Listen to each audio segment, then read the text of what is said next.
नमस्कार, सत श्रीकाल, आदाब। मैं डॉक्टर लोकेश शर्मा। मित्रों, आज बहुत लंबे समय के अंतराल के बाद में, क्या काफ़ी रोज के बाद में, क्योंकि लगातार चुनाव रहा बार काउंसिल उत्तर प्रदेश का प्रथम चरण का, तो इन सब प्रक्रियाओं को पूर्ण करते हुए आज फिर दोबारा से आपको हमें सौभाग्य प्राप्त हुआ आपसे मुखातिब होने का। तो आज एक हम ऐसे विषय चूंकि 4 लिए जाएंगे। आज हमारे पास में 4 विधिवेत्ता हैं, परम आदरणीय विद्वान विभूतियां हैं। चारों विभूतियों का मैं आपसे परिचय कराऊंगा और 4 ही विषयों को हम लोग अलग अलग तरीके से, अलग अलग विद्वता की भाषा में, भाषा शैली में, सरलता में आप लोगों को पूरा बताने का प्रयास करेंगे। तो सबसे पहले जो हमारे विद्वान विधिवेत्ता हैं, परम आदरणीय विद्वान विभूति के रूप में उपस्थित, जो स्पेशल जुडिशियल मजिस्ट्रेट, विशेष न्यायिक अधिकारी के रूप में रह चुके परम आदरणीय श्री श्री प्रेम प्रकाश सक्सेना साहब, प्रथम प्रेम प्रकाश श्रीवास्तव साहब जो प्रथम पंक्ति में अग्रज बैठे हुए हैं। सेकंड नंबर पे आदरणीय श्री आर.एस. वर्मा साहब जो एसपीओ रहे हैं, विशेष अभियोजन अधिकारी। और परम आदरणीय सर को तो आप लगातार देखते ही रहते हैं, अतिरिक्त जिला जज साहब श्री सीपी सिंह साहब हैं। और आज मेनका साड़ी संसार वाले जो यहाँ बुलंदशहर में पूरा धूम मचाए हुए हैं, श्री अशोक कुमार मित्तल जी और श्री शर्मा जी, नरेंद्र शर्मा जी। और इधर बगल में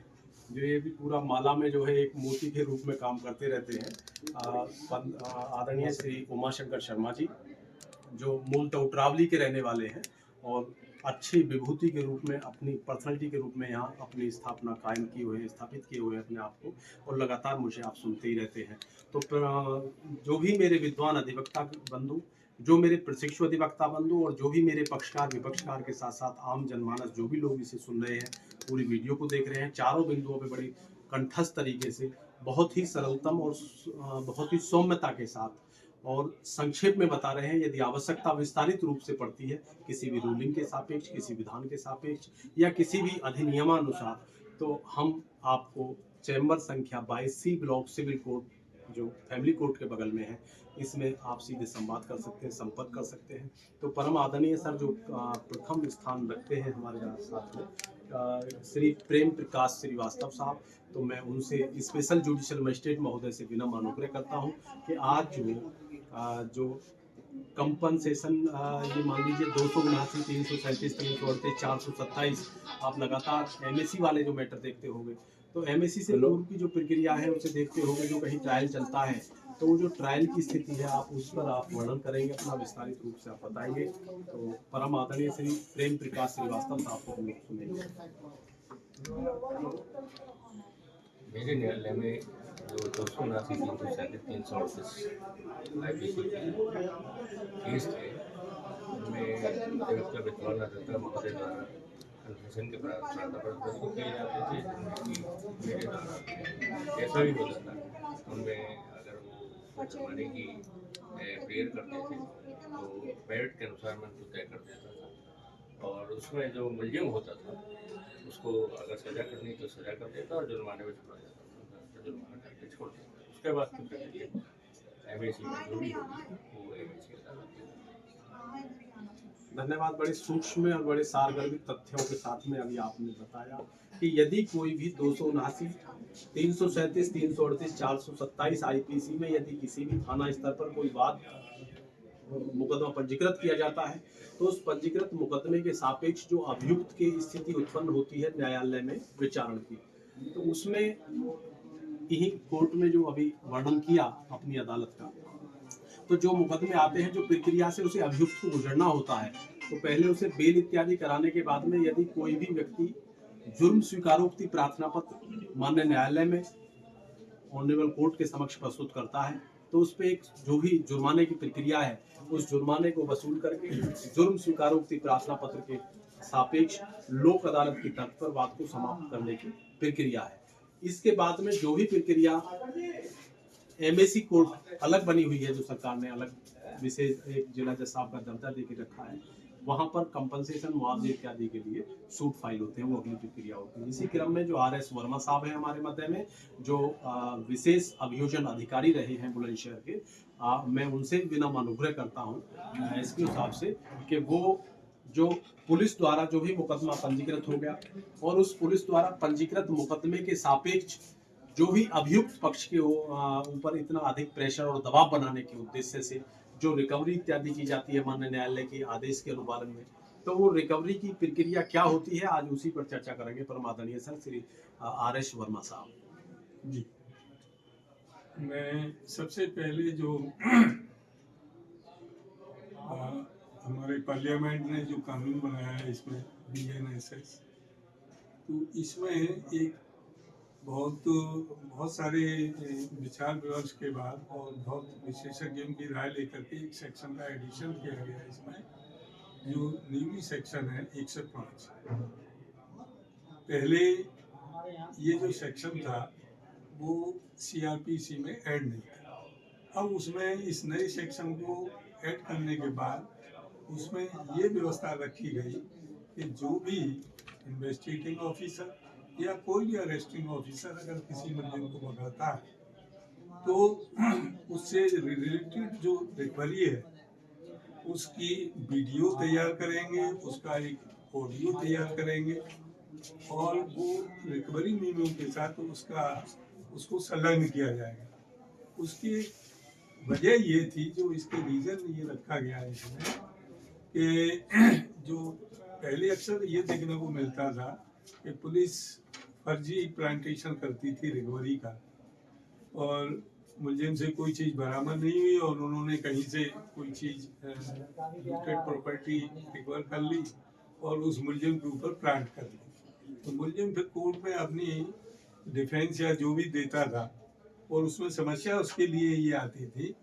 कि न तो वो घटनास्थल को साबित कर पाता था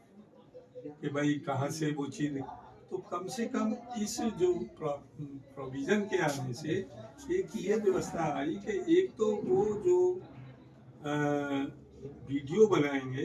तो उसमें बाकायदा उस स्थान की भी सारी प्रक्रिया आ जाएगी कि भाई ये कौन सा स्थान है, कौन कौन पुलिस वाले पहुंचे, या जो आईओ उस पर रिकवरी कर रहा है तो उस स्थान पर जाकर के, और वो थोड़ी वास्तविकता कम से कम ये रहती थी कि उसमें फर्जी प्लांटेशन की अब संभावना कम हो गई है। ये हमारे जितने जो डिफेंस काउंसिल के काउंसिल हैं उनके लिए बड़ा प्रॉफिटेबल ये सेक्शन ऐड किया गया है, और जिससे कम से कम जो ये फर्जी प्रक्रिया पुलिस के द्वारा की जाती है तो उससे काफ़ी जो मुलजिम पक्ष है उसको राहत मिलेगी। बहुत बहुत धन्यवाद। अभी आप सुन रहे थे श्री RS वर्मा साहब, विशेष अभियोजन अधिकारी को। उन्होंने बताया कि जो भी रिकवरी इत्यादि एक्यूज्ड पर्सन को पकड़ने के बाद, अरेस्ट करने के बाद में जो उससे होती है, उसका पूरा जो मीमो तैयार करेंगे, उस मीमो तैयार करने में उसमें संलग्न उस CD को भी करेंगे, जो CD वीडियो वगैरह वहाँ पर फुटेज वगैरह तैयार की जाएगी, उससे पारदर्शिता और पवित्रता स्थापित होगी। इसमें मैं और साफ स्पष्ट कर दूं, इससे अभी माननीय सर्वोच्च न्यायालय नई दिल्ली द्वारा भी एक विधान पारित किया हुआ है, Amit Kumar versus state of Punjab and Haryana. उसमें साफ और सुस्पष्ट यही विषय को 105 BNSS को ही उल्लेखित किया गया है। उसमें कहा गया है कि यदि कोई भी अरेस्टिंग कहीं भी होती है तो उस अरेस्टिंग के सापेक्ष उससे जो भी 411 है, पुरानी जो धारा है सेक्शन 411, कि यदि कोई बरामदगी होती है उससे यथावत या बाद में, तो उसकी बरामदगी करते समय पुलिस को पूरी प्रक्रिया को अमल में लाना होगा, और जो स्थान है जहां से अरेस्टिंग हो रही है उस स्थान का भी वर्णन संबंधित वीडियोग्राफ में उसमें उल्लिखित होना चाहिए। और जो नक्शा नजरी केवल बैठ करके थाने पे तैयार हो जाती थी, वो थाने पे तैयार ना होकर के वीडियो के माध्यम से प्रूफ करना अनिवार्य और बाध्यता है। और जो भी उसके साथ में जो भी उसका मोबाइल है, अंगूठी है, चैन है, जो भी चीज अपने रुपया पैसा लिया है, उससे रिकवरी किया है, और वो भी उसका भी पूरा वीडियोग्राफ एज इट इज रूप से होना ही चाहिए। तो मैं अपने समस्त विद्वान अधिवक्ता बंधुओं से यही कहना चाहूंगा, गुजारिश करूंगा, यदि किसी प्रकार की ऐसे मामले नए जो BNS से संबंधित सेक्शंस में अधिरोपित होने के बाद माननीय न्यायालय आते हैं, तो ये बिंदु मेरे उन विद्वान अधिवक्ताओं के लिए बहुत कारगर सिद्ध होगा। इसी प्रक्रम में मैं परम आदरणीय सर जो अरेस्टिंग और जो रिमांड इत्यादि जो प्रक्रिया है, रिमांड की और अरेस्टिंग मेमो की, जो अभी परम आदरणीय सर जो विशेष मेरे प्रशिक्षु अधिवक्ता और जो मेरे विद्वान अधिवक्ता बंधु भी हैं, ये बड़े विशेष रूप से गौर करेंगे इस विषय पर, और ये जो प्रक्रिया है उसको अभी पूर्ण जो करेंगे परम आदरणीय सर अत्यधिक जिला जज साहब श्री CP सिंह साहब बताएंगे। परम आदरणीय सर से निवेदन करता हूँ कि वो रिमांड और अरेस्टिंग मीमो दोनों विषय पे फोकस करेंगे। धन्यवाद। डॉक्टर लोकेश शर्मा जी और यहाँ उपस्थित हमारे मेन का साड़ी संसार के श्री अशोक मित्तल जी। आज सबसे खुशी की बात तो ये है कि यहाँ इस बुलंदशहर में जो साड़ी का कारोबार है, इनका बड़ा अच्छा कारोबार है। और मैं तो उस समय से जब यहाँ सीजन था तब से इनके यहाँ जाना आना मेरा रहा है। और अधिकांश न्यायिक अधिकारी साड़ियों की अगर उनको खरीदना हो तो अशोक मित्तल जी का जरूर उनको याद करते थे और ये सहर्ष हाजिर होकर के पूरा दिखाते थे और बड़े ही अच्छी तरह से, बड़े सम्मान के साथ। और किसी तरह का, मैं तो ये भी मानता हूँ कि किसी तरह का कोई उसका ये भी नहीं चाहते थे कि कोई पैसा उगार लिया जाए। अब जो अभी बताया हमारे विद्वान एडवोकेट जो यहाँ काफी चर्चित भी हैं कि जो अरेस्ट मीमो जो बनता है तो सर्वप्रथम डिफेंस वाले या पुलिस वाले जो भी सुन रहे हों वो ये निश्चित कर लें कि कानून की दृष्टि में अरेस्ट मीमो वही मत बनेगा जहां किसी को अरेस्ट किया जाएगा, उसी स्थान पर बनेगा। दूसरा ये कि अरेस्ट मीमो में जो अरेस्टिंग के जो गवाह दिखाए जाएंगे वहीं जो उपस्थित गवाह हैं उनकी तुरंत गवाही ली जाएगी कि उनके सामने ये लिया गया, अरेस्ट किया गया। तीसरी स्थिति, अगर ऐसी जगह अरेस्ट किया गया है जहां कोई नहीं है, केवल पुलिस वाले ही हैं, तो पुलिस वालों को उनके ऊपर एक ड्यूटी है, लीगल ड्यूटी, कि जैसे ही वो चले थाने के लिए अरेस्ट मीमो बना करके, रास्ते में जो व्यक्ति पहला मिले तो समय डाल करके उसके तुरंत सिग्नेचर कराएं, जिससे ये हो जाए कि ये अरेस्ट किस समय हुआ। विशेष रूप से अरेस्ट मीमो बनाने का जो ऑब्जेक्टिव है लेजिस्लेचर का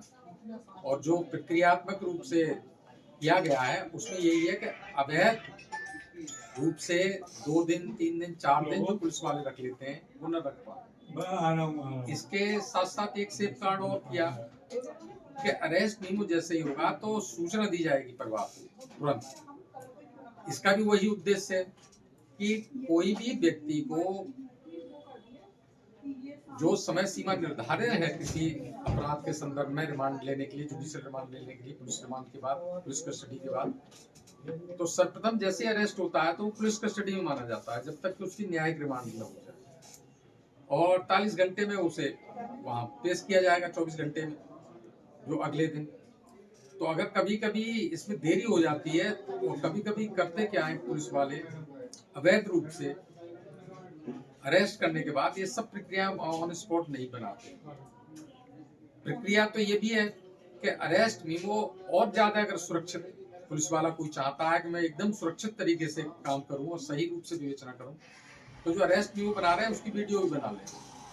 उसको भी साथ साथ वो कर सकते हैं, उसमें कहीं रोक नहीं है कोई किसी प्रकार। जिससे ये हो जाएगा कि हमने ऑन स्पॉट सब कुछ बनाया है और इस समय अरेस्ट किया गया है। तो उसमें फिर इलीगल डिटेंशन के जो आरोप लगते हैं पुलिस वालों पे वो नहीं लगेंगे। अधिकांशतः मामलों में ये होता है कि अरेस्ट करने के बाद थाने ले आते हैं, कहीं कुछ कार्रवाई दिखाई नहीं देती है और पुलिस वाले भी उस संदर्भ में पकड़े जाते हैं। जब वहां तो देखते हैं कि सीसीटीवी कैमरे लगे हुए, जाता हुआ दिखाई दे रहा है और 3 दिन बाद उसे निकाल रहे हैं, तो अगर और इस तरह के संदर्भ में पुलिस वाले भी फंस जाते हैं। तो पहला जो बचाव पक्ष के जो अधिवक्ता हैं उनको तो इसी बात पर ध्यान देना चाहिए कि वास्तव में कि क्या अरेस्ट मीमो ऑन स्पॉट बनाया गया, क्या इसकी सूचना परिवार वालों को तुरंत दे दी गई, और परिवार वाले भी अगर जनमानस देख रहे हो तो उनको भी जब सूचना दें तो उस पर दस्तखत करें, तो उस पर समय डाल दें, तुरंत डेट, दस्तखत करते समय डेट भी डालें और समय भी डालें, जिससे ये हो जाए कि हमको कितनी बजे सूचना दी गई। तब फिर ये विवाद का विषय नहीं रहेगा कि आपको सूचना देरी से दी या दी ही नहीं। तो इन सब चीजों, ये सब चीजें रखी इसलिए गई हैं कि व्यक्तिगत जो स्वतंत्रता होती है, जो हमारे संविधान में आर्टिकल 21 के अंतर्गत जो दिए हुए हैं, हमारी पर्सनल लिबर्टी है, उसको किसी तरह से कर्टेल न किया जाए। यानी मानव की डिग्निटी तभी है कि जब वो संविधान के अनुसार अपनी स्वतंत्रता का उपभोग करेगा और उसको कानून के अंतर्गत कानूनी प्रक्रिया से उसको निरुद्ध किया जा सकता है, अन्यथा बिना कानूनी प्रक्रिया के कोई भी व्यक्ति निरुद्ध नहीं हो सकता। इन्हीं को संरक्षण देते हुए जो सीआरपीसी अब नए जो एक्ट बना है बीएनएस, उसके अंतर्गत ये सब व्यवस्थाएं की गई हैं। इसी के साथ मैं अपनी वाणी को विराम देता हूँ। जय हिंद। देखिए, अभी परम आदरणीय सर को आपने पूरा विस्तारित रूप से सुना और विशेष जो फोकस रहा परम आदरणीय सर का वो उस बिंदु पे रहा जो हमारे विद्वान अधिवक्ताओं को भी नजरअंदाज ना करके पूरा कार्यशैली में उतारना होगा इसे, कि जो भी और पुलिस को भी लगातार जो भी विवेचक हैं उनको भी इंस्ट्रक्शंस के साथ निर्देशित करते हुए उनको भी अवगत कराने का प्रयास किया कि जहां से जो भी अरेस्टिंग इत्यादि हो रही है उसका यथावत पूरा ध्यान रखते हुए सीआरपीसी का अपना और वर्तमान के बीएनएसएस का सारी प्रक्रिया को ध्यान में रखते हुए यदि कोई वीडियो इत्यादि बनाने की आवश्यकता तो उसे भी बनाना चाहिए और जो लोग वहां उपस्थित हैं उनके हस्ताक्षर उस संबंधित अरेस्टिंग मीमो पे होने चाहिए। यदि वो भी नहीं मिलते हैं, केवल पुलिस वाला होता है, तो जो वहां से स्पोर्ट से निकलने के बाद में जो प्रथम व्यक्ति मिलेगा उसके हस्ताक्षर करा के उस पे भी समय का अनुपालन डलवाते हुए किया जाएगा। इसी प्रक्रिया में आज जो एक अभी नया मेरे पास एक वाद आया था, अभी सुबह सुबह की घटना है जिसके संदर्भ में ये मेरे पास में चिप भी है।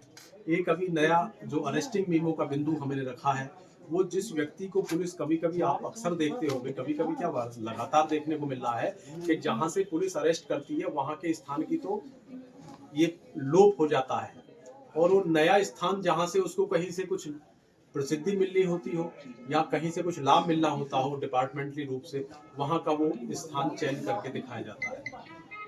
तो अभी अभी जो वर्तमान की स्थिति में जो वाद आया मेरे पास में, वो वाद ऐसा आया कि जिस व्यक्ति को अरेस्टिंग दिखाई गई जहां से, वहां की अरेस्टिंग तो उस व्यक्ति ना तो वो जीवन में उस स्थान को देख पाया है ना कोई मतलब है, और उससे जो सिद्ध हुआ वो सिद्ध जिस समय की अरेस्टिंग दिखाई गई उस समय अरेस्टिंग के समय वो अपने घर पे होता है और सीसीटीवी की फुटेज में होता है। तो सीसीटीवी की फुटेज पूरा वीडियो वगैरह की क्लिपिंग इसमें है जो उस समय घर पे काम कर रहा था जिस समय की उसकी अरेस्टिंग दिखाई गई। तो ऐसी बड़ी विशेष विडंबना है। तो मैं उन समस्त प्रशासनिक पुलिस प्रशासनिक अधिकारियों से विनम्र अनुग्रह करता हूं और उनके उच्च अधिकारियों से निवेदन करता हूं कि जो ऐसे भ्रष्टात्मक जीवन शैली को जी रहे हैं, जो प्रशासनिक व्यवस्था में अपना आमूलचूल परिवर्तन नहीं कर पा रहे हैं, उसी पुरानी परिपाटी पर चल रहे हैं, तो इनको नया सजग होना बिल्कुल नितांत आवश्यक है। इनको सजग करना आवश्यक है और जो विद्वान ऐसी विभूतियां हैं उनसे लगातार कैसे अरेस्टिंग की जाएगी, कैसे क्या मीमो तैयार किया जाएगा, इन महान विभूतियों से उनको ट्रेनिंग कराने की बहुत बेहद आवश्यकता है। आप एक नवीन विषय पे मैं आपको ईसी एक्ट के विषय में बता दूं आपको, जो ये इलेक्ट्रिसिटी का एक एक्ट है, तो इलेक्ट्रिसिटी का एक्ट के संबंध में बड़े कंफ्यूजन विषय रहते हैं। एक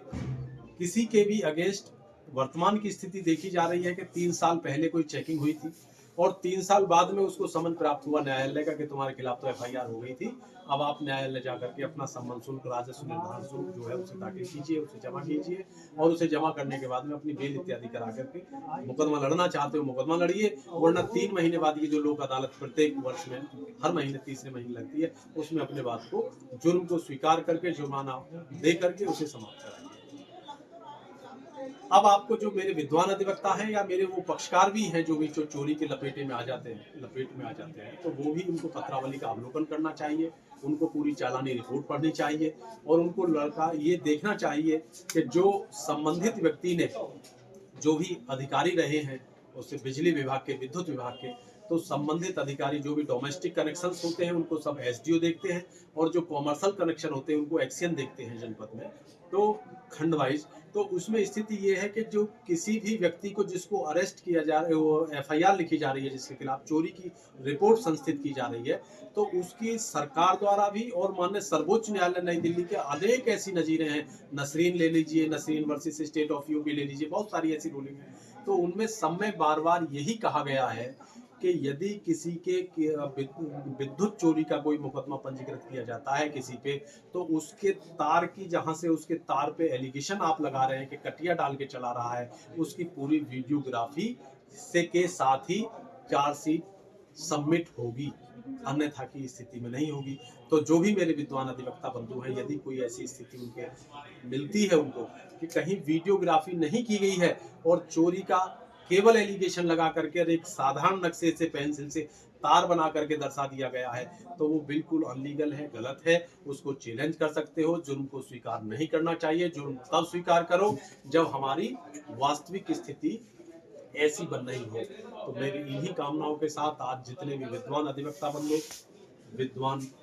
जन और उनमें हमारे विधि वेत्ता आदरणीय अतिरिक्त जिला जज साहब, एसपीओ साहब और स्पेशल जुडिशियल मजिस्ट्रेट साहब जो भी यहाँ उपस्थित हुए, मेनका साड़ी वाले श्री अशोक मित्तल जी, तो उनसे मैं विनम्र अनुग्रह करता हूँ कि इन्हीं प्रकार की क्रियाकलापों में लगातार समस्त लोगों को, सभी लोगों को लगातार प्रस्फुटित करते रहे, अपने विचारों से मंथन करते रहे, बताते रहे, जिससे लोगों को जन जागरूकता स्थापित हो सके। इसी क्रम में मैं एक लास्ट मोमेंट पर आपको संदेश देना चाहता हूँ। कल हम पैरालीगल वॉलंटियर्स को, जो भी मेरे नवीन चयनित 20 पैरालीगल वॉलंटियर्स हैं जनपद बुलंदशहर के, उनको हम ट्रेनिंग देंगे। कल वो ट्रेनिंग है आपराधिक विधि के सब परिप्रेक्ष्य में, और जो आने वाली 28 जनवरी है, जो दिन बुधवार बैठ रहा है, उस 28 जनवरी को Kalyan Singh college of law education जो